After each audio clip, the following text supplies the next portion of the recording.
ആ ദൃശ്യങ്ങളിലേക്ക് നമുക്ക് ഒരിക്കൽ കൂടി പോകാം. കടലിൽ തൊടുന്നത് മുതൽ തിരികെ കരയിലേക്ക് അവരെ മാറ്റുന്നത് വരെയുള്ള ദൃശ്യങ്ങളാണ് നമ്മൾ ഇപ്പോൾ കണ്ടത്. അപർണ കുറുപ്പ് ന്യൂസ് ഡെസ്കിൽ. അപർണ, നമ്മുടെ തലമുറ ഭാഗ്യം ചെയ്തവരാണ്. കാരണം നമ്മൾ ആദ്യം പാഠപുസ്തകത്തിലാണ് ബഹിരാകാശ സഞ്ചാരികളെ കുറിച്ച് വായിച്ചത്. ബഹിരാകാശ പേടകത്തെക്കുറിച്ച് വായിച്ചതൊക്കെ നമ്മൾ രണ്ടുപേരും പാഠപുസ്തകങ്ങളിൽ വായിച്ചവരാണ്. നമ്മളിതാ കാണുന്നു ബഹിരാകാശത്ത് നിന്ന് എത്തുന്ന സഞ്ചാരികൾ അതേസമയം അവരെ കരയിലേക്ക് മാറ്റുന്നു. വിജയശ്രീലാളിതരായി തിരിച്ചെത്തുന്ന ബഹിരാകാശ സഞ്ചാരികളെ നേർക്ക് നേർ കാണാൻ ഭാഗ്യം ലഭിച്ച ഒരു പ്രഭാതം. ശ്രീജ, സയൻസിനെ സംബന്ധിച്ചിടത്തോളം ഈ പറഞ്ഞ ഈ രണ്ട് വാചകങ്ങൾ, ഒരുപക്ഷെ ഭാഗ്യം അതല്ലെങ്കിൽ പ്രാർത്ഥന എന്ന വാക്കുകൾക്ക് സ്ഥാനമുണ്ടോ എന്നൊരു ചോദ്യം പോലും മുന്നിൽ വെച്ചുകൊണ്ടാണ് നമ്മൾ ഈ നേരത്തെ പറഞ്ഞ പോലെ വളരെ സുന്ദരമായിട്ടുള്ള ഒരു പ്രഭാതത്തിലേക്ക് കിടക്കുന്നത്. സയൻസ് എന്ന് പറയുന്ന ആ ശാസ്ത്രത്തിൻ്റെ എഫർട്ട് എത്രത്തോളം ശരിയാണ് എന്ന് പറയുന്നിടത്ത് ബാക്കിയുള്ള വിശ്വാസ പ്രമാണങ്ങൾക്കൊന്നും സ്ഥാനമുണ്ടാകുന്നില്ല. മനുഷ്യൻ്റെ എഫർട്ടിന് മാത്രമാണ് പ്രാധാന്യമുണ്ടാകുന്നത്. അതാണ് ഫലവത്താകുന്നത് എന്നുള്ളൊരു സന്ദേശം കൂടിയാണോ ഇന്ന് നമുക്ക് മുന്നിൽ എത്തുന്നത് എന്നുള്ളൊരു ചോദ്യം കൂടിയുണ്ട്. അങ്ങനെ അഭിമാനകരമായിട്ട് സയൻസിന് നിൽക്കാൻ കഴിയുന്ന, തലയുയർത്തിപ്പിടിച്ച് നിൽക്കാൻ കഴിയുന്ന ഒരു നിമിഷം കൂടിയാണ്.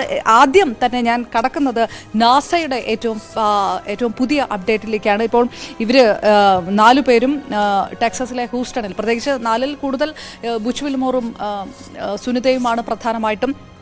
ഇവർ രണ്ടുപേർക്കും നാസയുടെ ജോൺസൺ സ്പേസ് സെന്ററിൽ എത്തിച്ചു. ഇവരെ വൈദ്യപരിശോധനയ്ക്ക് വിധേയരാക്കി. ഒരുപക്ഷെ വലിയ ആശങ്കകളൊക്കെ പറഞ്ഞു കേട്ടിരുന്നു. 287 ദിവസത്തിന് ശേഷം ഭൂമിയിലേക്ക് എത്തുമ്പോൾ ശാരീരികമായിട്ട് ഉണ്ടാകാവുന്ന ബുദ്ധിമുട്ടുകളെക്കുറിച്ചുള്ള ആശങ്കകളാണ് ഈ കഴിഞ്ഞ മണിക്കൂറുകളെല്ലാം ഉയർന്നു കേട്ടിരുന്നത്.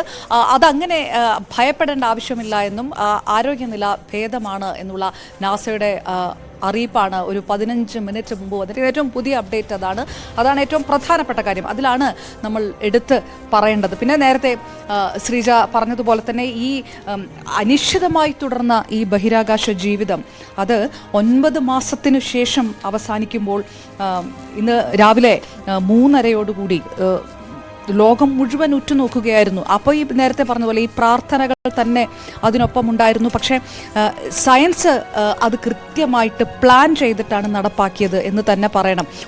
നേരത്തെ ശ്രീജ പറഞ്ഞ പോലെ തന്നെ 1 മിനിറ്റ് പോലും വൈകാതെയാണ് ഡ്രാഗൺ പേടകം ഭൂമിയിലെത്തുന്നത്.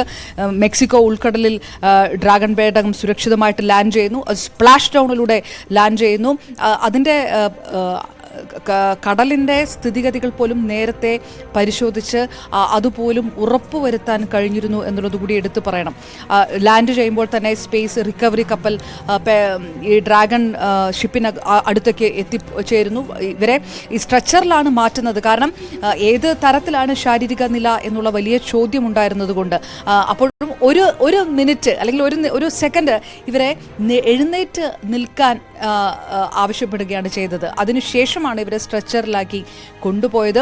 അപ്പോൾ വളരെ ഒരുപക്ഷെ ഈ 9 മാസത്തിന് ശേഷം തിരിച്ചെത്തുന്ന സുനിത വില്യംസ് ഉൾപ്പെടെയുള്ളവർ ഏറെ സന്തോഷത്തോടുകൂടി ലോകത്തെ അഭിസംബോധന ചെയ്യുന്ന ആ ഒരു കാഴ്ചയും നമ്മൾ കാണുന്നു. നിക് ഹേഗും ബുച്ച് വിൽമോറും ഗോർബനോവും ഒക്കെ അത്രയും സന്തോഷത്തോടു കൂടി, അതായത് ഇതൊരു ആശങ്കയുടെ സ്ഥലമല്ല സയൻസ് മുന്നോട്ട് വെക്കുന്നത് എന്നുള്ളൊരു സന്ദേശം നൽകുകയാണ്.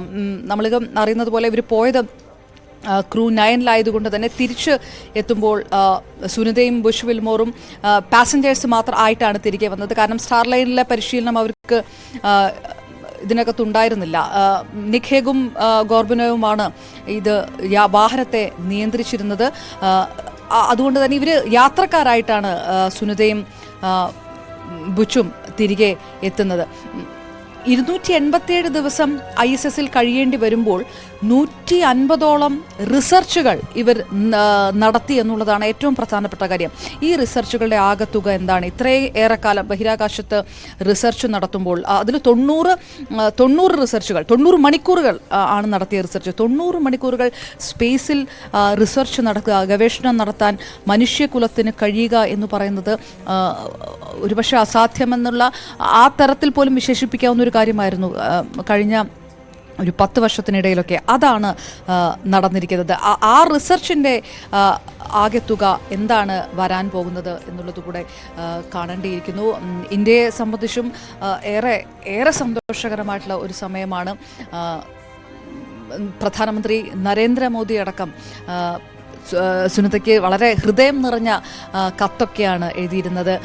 നേരിട്ട് കാണാം, രാജ്യം മുഴുവൻ ഉറ്റുനോക്കുകയാണ് എന്ന് പറഞ്ഞുകൊണ്ട്, അതായത് 1000 മൈലുകൾ അകലെയാണെങ്കിലും നിങ്ങൾ ഞങ്ങളുടെ ഹൃദയത്തോട് ചേർന്ന് നിൽക്കുന്നു എന്നാണ് നരേന്ദ്രമോദി അല്പം മണിക്കൂറുകൾ മുൻപ് അവരുടെ ദൗത്യം തുടങ്ങുന്നതിന് മുൻപ് സുനിത വില്യംസിന് കത്തയച്ചത്. ഒരു രാജ്യത്തിൻ്റെ പ്രതീകം കൂടിയാണ്. ഏത് തരത്തിലാണ് ഒരു ഹോം കമ്മിങ് മൊമെന്റ് എന്ന് സുനിതയും ബുച്ചും തിരിച്ചെത്തുമ്പോൾ പറയുമ്പോൾ ഇന്ത്യക്ക് കൂടി അതൊരു മറ്റൊരു ഹോം കമ്മിങ് മൊമെന്റ് കൂടിയായിട്ട് മാറുന്ന ഒരു സാഹചര്യമുണ്ട്. വളരെ നെഞ്ചിടിപ്പ് നിറഞ്ഞു നിന്ന നിമിഷങ്ങളൊക്കെ ആയിരുന്നു. എനിക്ക് തോന്നുന്നു ഇത് ഉറ്റുനോക്കുന്നവരൊക്കെ ഈ രാത്രിയിൽ ഏത് തരത്തിലാണ് ഉറങ്ങിയിട്ടുണ്ടാവുക, വലിയൊരു ആശങ്കയുണ്ട്. അപർണ, എനിക്ക് തോന്നുന്നത് ഇന്ന് ബഹിരാകാശ കുതുകികളായ മനുഷ്യരാരും ഈ കഴിഞ്ഞ രാത്രി ഉറങ്ങിയിട്ടുണ്ടാവില്ല. ഇന്ത്യയിലാണ് ഈ സമയം, അമേരിക്കയിൽ ഇത് പകലാണ്. അപ്പോൾ അതുകൊണ്ട് തന്നെ എന്തായാലും നമുക്കറിയാവുന്ന ഇന്ന് ഈ സമയം രാത്രിയുള്ള ഒരിടത്തും ഒരാളും ഉറങ്ങിയിട്ടുണ്ടാവില്ല എന്നുള്ളത് ഉറപ്പാണ്. ഇതിനു പിന്നാലെ ഉണ്ടായ ഏറ്റവും രസകരമായ കാര്യം, ഒരുപക്ഷെ ബഹിരാകാശ ദൗത്യം എന്നൊക്കെ പറയുമ്പോൾ അത് രാഷ്ട്രീയത്തിനൊക്കെ അപ്പുറത്താണ്. എപ്പോഴും അതൊരു രാഷ്ട്രത്തിൻ്റെ അല്ലെങ്കിൽ രാഷ്ട്രങ്ങളുടെ വലിയ ആയിട്ടാണ് ഉയർത്തിപ്പിടിക്കാറ്. പക്ഷേ ഇത്തവണ നമ്മൾ കണ്ടത് ഇതിനൊരു രാഷ്ട്രീയത്തിൻ്റെ ഫ്ലേവർ കൂടി ചേരുന്നതാണ്. പ്രത്യേകിച്ച് ട്രംപ് വരുന്നു, മസ്കിനോട് ആവശ്യപ്പെടുന്നു, ബോയിങ്ങിൽ പോയി അവിടെ കുടുങ്ങിപ്പോയവരെ തിരിച്ചു കൊണ്ടുവരാനുള്ള ദൗത്യം നിങ്ങൾക്ക് ഏറ്റെടുത്തുകൂടെ എന്ന് ഇലോൺ മസ്കിനോട് ചോദിക്കുന്നു. ഇലോൺ മസ്ക് വളരെ സന്തോഷത്തോടെ ആ ദൗത്യം ഏറ്റെടുക്കുന്നു. അങ്ങനെ സ്റ്റാർ ലൈനറിൽ പോയ സുനിതയും ബുച്ചും തിരികെ എത്തുന്നത് സ്പേസ് എക്സിന്റെ വാഹനത്തിലാണ്. അതായത് ബഹിരാകാശ ശാസ്ത്ര മേഖലയിൽ പകരം വെക്കാനാവാത്ത പേരായ അല്ലെങ്കിൽ ഏറ്റവും ട്രസ്റ്റ്വർത്തിയായ, ഏറ്റവും വിശ്വസിക്കാവുന്ന വാഹനം, വിശ്വസിക്കാവുന്ന ബ്രാൻഡ് എന്ന പേര് കൂടി ഇതോടൊപ്പം ഇലോൺ മസ്കും സ്പേസ് എക്സും നേടിയെടുക്കുകയല്ലേ അപർണ? തീർച്ചയായിട്ടും അത് എടുത്തു പറയണം. എങ്ങനെയാണ് സ്കോർ ചെയ്തിരിക്കുന്നത് മസ്ക് എന്നുള്ളത് ഒരു രാഷ്ട്രീയ വിഷയം കൂടിയാണ്. ട്രംപിനെ സംബന്ധിച്ചിടത്തോളം മസ്ക് സ്കോർ ചെയ്യുമ്പോൾ ട്രംപും സ്കോർ ചെയ്യുന്നു എന്നുള്ളതാണ്. ഇതൊരു ക്യാമ്പയിൻ്റെ സമയത്ത് പോലും ഇവർ കുടുങ്ങിപ്പോയതാണോ അതോ ഇതൊരു എക്സ്റ്റെൻഡഡ് മിഷൻ ആയിരുന്നോ നാസയുടെ എന്നുള്ള ചോദ്യമൊക്കെ സയൻസ് മേഖലകളിൽ നിൽക്കുന്ന സാഹചര്യമുണ്ട്. നമ്മൾ ഈ ഒറ്റയടിക്ക് കാണുന്ന പോലെ അല്ല ഇതിൻ്റെ കാര്യങ്ങളെന്ന് പറയപ്പെടുന്നു. അപ്പോഴും ജോ ബൈഡൻ സർക്കാർ ഇവരെ സ്പേസിൽ ഉപേക്ഷിച്ചു പോകുകയായിരുന്നു എന്നുള്ളൊരു നിലപാട് പരസ്യമായിട്ട് പ്രഖ്യാപിക്കുകയായിരുന്നു ട്രംപ്. തെരഞ്ഞെടുപ്പിന് മുൻപ് പോലും അതിൽ ഉറച്ചു നിൽക്കുകയും ചെയ്തു. അതിനുശേഷമാണ് ഇത് പെട്ടെന്ന് തിരിച്ചു കൊണ്ടുവരണമായിരുന്നു എന്ന് പലതവണ ആവശ്യപ്പെട്ടിട്ടും ബൈഡൻ ഭരണകൂടം ആ ഓഫർ നിരസിച്ചു. അങ്ങനെയാണ് മസ്ക് എക്സിൽ അവകാശപ്പെട്ടത്. അതിനെ ട്രംപ് പൊളിറ്റിക്കലി ബാക്കപ്പ് ചെയ്യുകയും ചെയ്തു. അപ്പം